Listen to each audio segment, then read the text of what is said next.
Nothing makes me happier than seeing innovation come to life to deliver immediate value to our customers, while also serving as the foundation for growth as your data integrity needs evolve. And now, I'd like to introduce you to 3 prominent experts in our space who will share the insights they've gathered while working with scores of companies going through digital transformation while also adopting modern tech stacks. First, I'd like to welcome Sanjeev Mohan, a thought leader in topics like modern cloud architectures and analytics, who has a passion for helping businesses discover what their data can do for them. Sanjeev is a former Gartner Research Vice President for Big Data and Advanced Analytics, and is now the principal analyst of his very own firm, Sanjmo. Thanks for joining me today, Sanjeev. Thank you, Eric, for having me. Great. Next, we have Atif Salam, who serves as an enterprise transformation and strategy advisor at AWS. Atif himself has over 20 years as an IT leader, including as head of data technology and chief data officer for a Fortune 100 financial services organization, where he led the modernization and cloud transformation initiatives, including AI/ML, analytics, and data governance programs. Today at AWS, Atif focuses his time on helping CDOs in the financial services industry with their cloud data strategies. Thanks for being a part of the panel today, Atif. Thank you so much. It's a pleasure. Great. And finally, I'm happy to welcome Precisely's own Dr. Tendu Yogurtsu. As our Chief Technology Officer, Tendu leads our emerging technologies practice and also partners closely with forward-thinking customers on their data and technology strategies. Her vision and expertise helps her customers deliver successful business solutions and drives Precisely's continued innovation. It's great to have you with us, Tendu. My pleasure, Eric. Thanks for having me. Great. Well, let's get things started. And I think a quick question, I think for all of you would be, what does even modern mean today? I mean, things are evolving so rapidly in our space. So my first question is, when you're talking with chief data officers, CIOs, what are you seeing that's been evolving in even just the first 12 or 18 months ago? So I'll tell you, Eric, 12 to 18 months ago, people were focused in ingesting data and building data lakes. And now on their data journey, they're focused on how to actually avoid making them data swamps or them turning into data swamps. How do they federate that data product into data domains so that business can get insights in a timely fashion? That's really well said. I am starting to see there are 2 major trends that have come up this year. Basically, the modern architecture building blocks remain the same, but the focus this year is on how do I optimize my cost? We are facing some economic headwinds, so that's been a very major space. The other thing that I'm also starting to see is that businesses want to accelerate their time to value. They want to make decisions faster. And they know they have the data, but how do they get that information faster? So streamlining this architecture, what we call the modern data stack, is a really important factor for them. Right, absolutely. And Eric, as you know, I have been visiting a lot of our customers. Recently, I visited the European customers as well as several customers in the US. One of the main patterns that is coming out is data is now viewed as a product.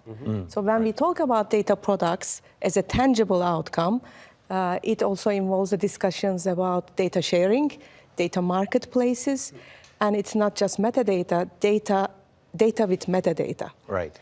So this conversation around data products drives 3 things. 1, organizations are looking for better ways to get insights faster at scale, because we are seeing speed of change that we have not experienced before.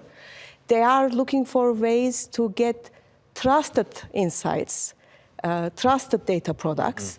And the last one, but not least, is the conversation about data products is pushing organizations for better collaboration between the business and IT. Right. Absolutely. I think that's kind of some great takeaways, I think, from all 3 of you, which is, good data in a timely fashion and not giving you business users, Atif, as you're saying, kind of this data swamp is really critical. In today's world, leveraging every dollar and optimizing kind of the spend to be able to get that timely information for improved decision making. And that decision making, Tendu, as you point out, is a very collaborative effort. It always has been, but when you're looking for more rapid decisions, it just becomes much more important to have that collaboration between business and IT. So that leads, I think, to a natural next question, which is, as organizations that we're chatting with are building these modern, tech architectures now, what are the challenges kind of that they're facing kind of in building them? And then also on the other side, what are they achieving? What are the results they get? Yeah, so I think let's start with kind of defining that modern data architecture, right? So from my perspective, it's the right data at the right time, at the right price point, right? That's what modern data architecture is supposed to achieve. Conventional architectures we know cannot deliver that. They're too brittle and they're too rigid and cannot lend themselves to scale or allow innovation as fast as businesses would like to see. So cloud adoption is the key to creating a modern data architecture environment. It brings that cost reduction. You talked about benefits, right? Organizations are exiting on-prem infrastructure and adopting to really offload the compute and data to cloud. And also, it's demystifying the ability to experiment in cloud and some of these new concepts like zero ETL and easier to understand data science and AI and ML. It's demystifying and making it easier for teams to adopt some of these new data practices. So it has reduced the lift for the developers, engineers, data scientists, and leaders, all of them. Right. Agile, trusted data. Exactly. Absolutely. Sanjeev? The challenge that I see is that the modern data architecture is getting micro-segmented into very specific, specialized tools. And that is leading to businesses trying to constantly figure out what is the best approach? How do I get these things to talk to each other? The interesting thing is that the solution lies in making metadata as a first-class citizen. Today, every product is gathering its own metadata, but because we don't have standards, so we are at a danger of having these islands of metadata, so yet another silos. Right. So we already went through silos for data, now we've got silos for metadata. So the exciting part is when we can unify the metadata plane, so we can then run more use cases, and we can then achieve all of these things like faster time to value and optimize our cost. So that's the exciting part about the modern data architecture. It is really exciting. The business requirements to be able to kind of do a better understanding of your organization, whether it be customer, product, markets, is so important. And kind of this modernization of the technology stack to be able to enable that at a faster pace with more collaboration is absolutely critical. And placing workloads, Atif, as you're saying, kind of where they really need to be, and where the cloud, where it's possible, and fully leveraging metadata, which is just as important as the underlying data itself, to increase kind of the efficiency and optimization and innovation is kind of really, really important. Let's talk a little bit about some of the capabilities as part of this modern architecture. And we've continued to see challenges, around compliance and governance and data drift and so on. But let's talk about some of the technology itself: data quality, data governance, data observability. I know, Sanjeev, you focus quite a bit on data observability as part of your studies. Well, they've continued to evolve, and that's great. But how are you seeing them kind of in this ever-expanding need? How are these tools kind of that you're seeing kind of evolve to be able to better help support the needs? Yeah. So one of the things, the basic requirement around the data and becoming a data-driven organization, creating more value from data, is around trusted data, and trusted data in a timely fashion, right? So that's the basic requirement we are seeing. Now, the change in approach is becoming more proactive, as opposed to reactive data quality that maybe we have experienced a decade ago. How do we become more proactive as an organization? And how do we actually identify data issues before they become problems in the advanced analytics, the dashboards, the C-level is looking on a daily basis. So imagine a credit company, a credit scoring company, actually I was talking, they have billions of transactions coming from multiple sources on a daily basis. And observing the health of that data in real time becomes very critical for that credit scoring. Now, as you have that proactive health check and observability, then what? When you identify an issue, what happens? You got to be able to really link that to the source of the problem, to the source data, and also understand the impact in downstream analytics. Right. So this is where we see the convergence of data observability, data quality, data governance, and sharing metadata becomes so critical to enable this in a proactive manner. Makes a lot of sense. And if I were to add to what you're saying, is that I discover the data in an analytical architecture. First of all, I have too many sources now. Correct. It used to be that all my sources were inside my firewall. Now I've got hundreds of SaaS products. Each one has its own metadata. So as I ingest, I am using machine learning. I'm detecting the metadata. Metadata is also inferring what are the relationships and rules. Correct. And if I find there's an anomaly because of observability, and I kick off a task to, say, a data remediation, data quality product, once that data quality product fixes the problem, I want that metadata to feed back into my catalog. So it's a single pane of glass. I can see, and if I have all of this metadata, then to your point, I can use machine learning, and I can proactively notify people if something is going to go wrong. So very quickly, we go from being very reactive to being very proactive. Great. So metadata really is a key, one of the things that we focus upon, kind of, as a single plane, kind of that, organizations and customers have to pay attention to with much more perseverance, kind of like we had to do with data. And then kind of obviously kind of integrated set of services that leverage that is absolutely mission critical going forward. So let's talk about maybe one topic which I know the audience would is on everyone's mind, which is AI and ML. So it's become so part of the social fabric with things like ChatGPT now. So how do you think about AI and ML in this world of getting to, trusted data as part of the modern data stack? Thoughts? Yeah, so very, very fascinating question and very relevant based on the in the environment today.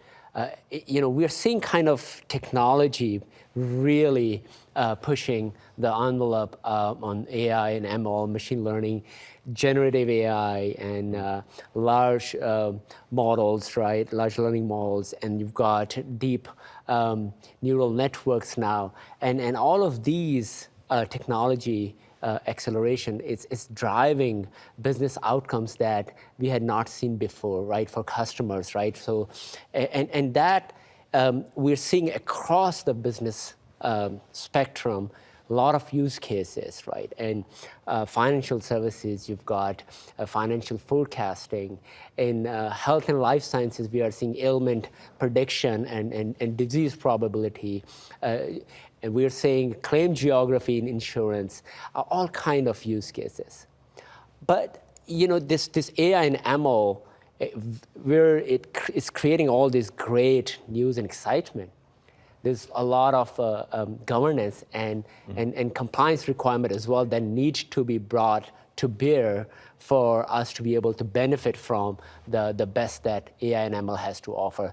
The good news, there are regulatory requirements that are coming in. There's some guidance, right, from Fed, from FTC, from FDIC recently for banks, model risk management requirements like SR 11.7, and many other supervisory guidance from these governing bodies that, coupled with the advancement in machine learning, will ensure that we have consistency in the decisions that are being made from some of these machine learning models, and the decisions are not biased.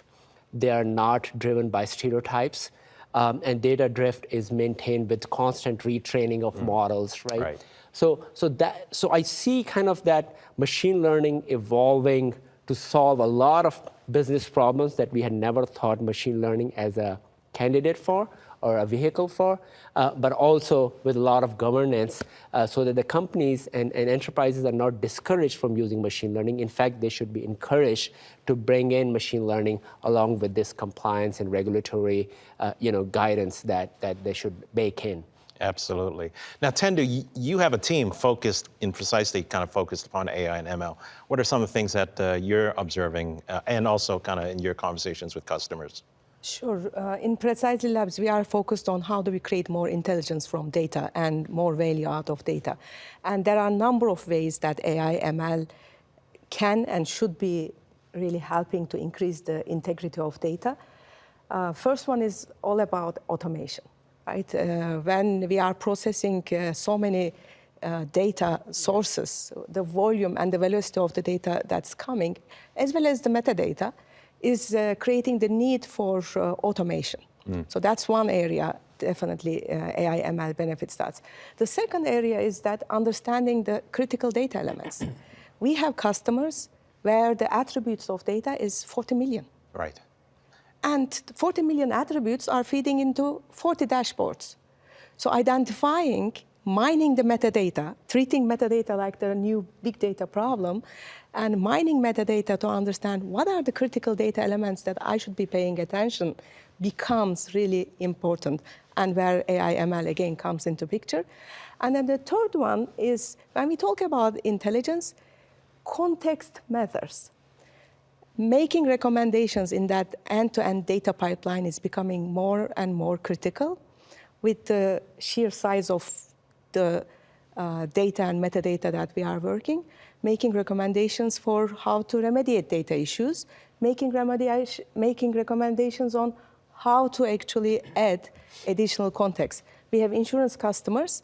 They are doing predictive analytics and risk analytics in terms of how the hurricane or catastrophic events are going to impact insured areas and predict claims before it happens, and also identify opportunities for growth for customers who are not Right. insured in those areas, identifying properties for opportunities. Right.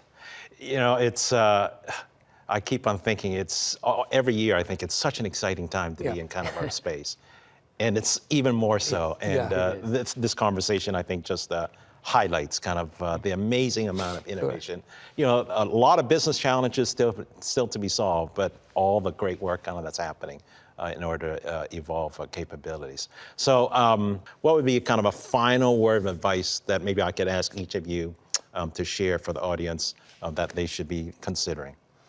I would say the most important thing is to get your hands dirty, experiment.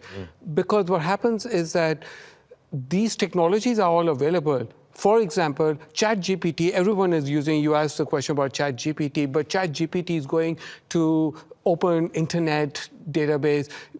With very little experimentation, you can start using it for your specific task on your own data and start deriving new intelligence, new insights from your corporate data.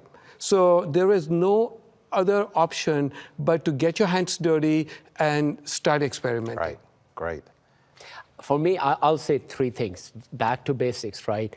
Establish an enterprise data strategy and establish a chief data office to execute on that strategy and monitor progress.